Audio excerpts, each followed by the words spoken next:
from Debbie, Braun from Aspen, and Debbie, you can tell us some of the secrets.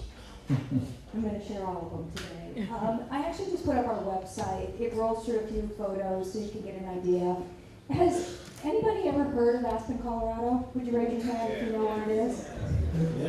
It really always astounds me that people just use the word Aspen. Oh, she's from Aspen. Oh, it's from Aspen. And they don't even have to use Colorado. And I feel a lot like that with the BVI. You don't have to say the British Virgin Islands. You could just say BVI. And people, there's that brand recognition. Most people know us as a winter ski destination. That's where all the rich and famous go skiing all the time.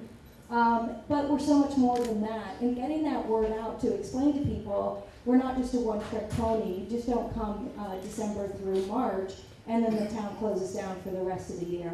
What we really need to figure out, or what we figured out, but I will tell you it's taken about 60 years, is that you have to be more than just a ski resort. We're really looking at ourselves as just a pure destination where people will go. People who are tired of the sun and the sand might want to go live up in the mountains for the summertime. So the first thing that it's really important that you must do is get together with your community stakeholders.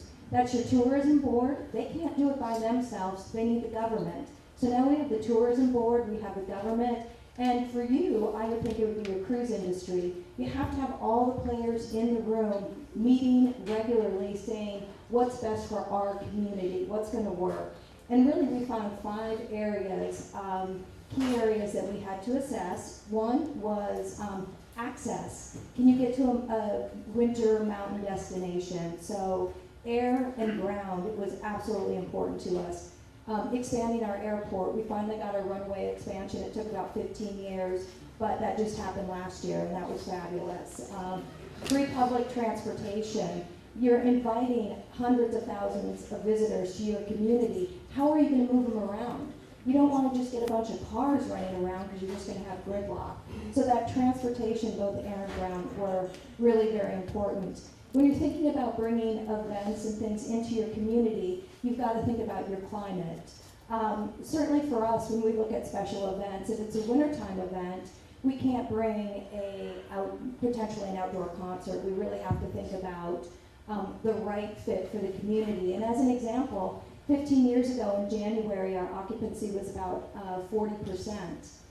We also are very much known for the baby boomers coming into our community. We didn't have any really young life in the community. And all of us got together and said, what can we do to attract a younger demographic? And we were able to bring in Winter X Games. Much better demographic. They've now been there for 10, 11 years. And our occupancy during that week is now at about 98%.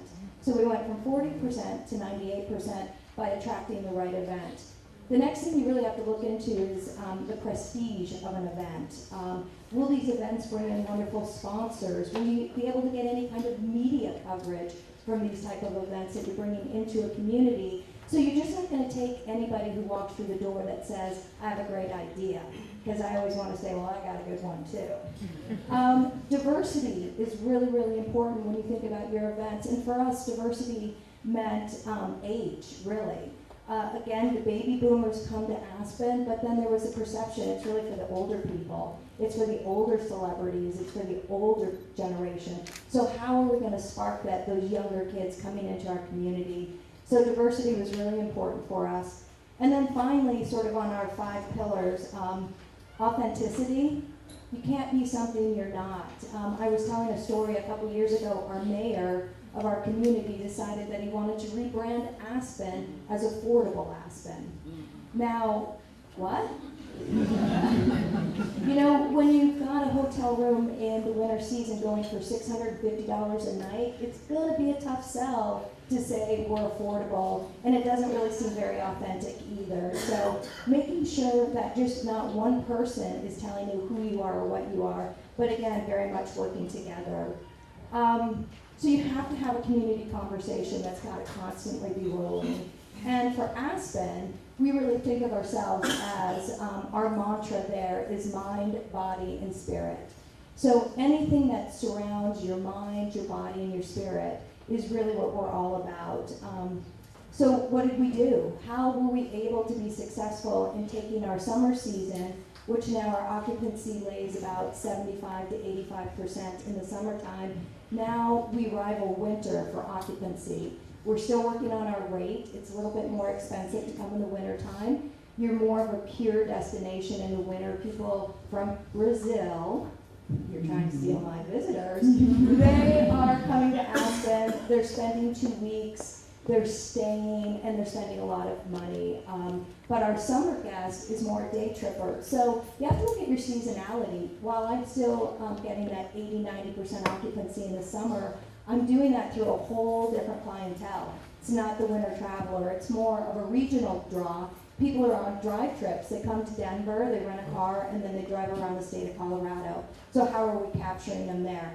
So there's no one-trick pony as far as the guests that are coming into your community. You really have to look at your times and figure out who's the right fit at the right time. So what did we first do?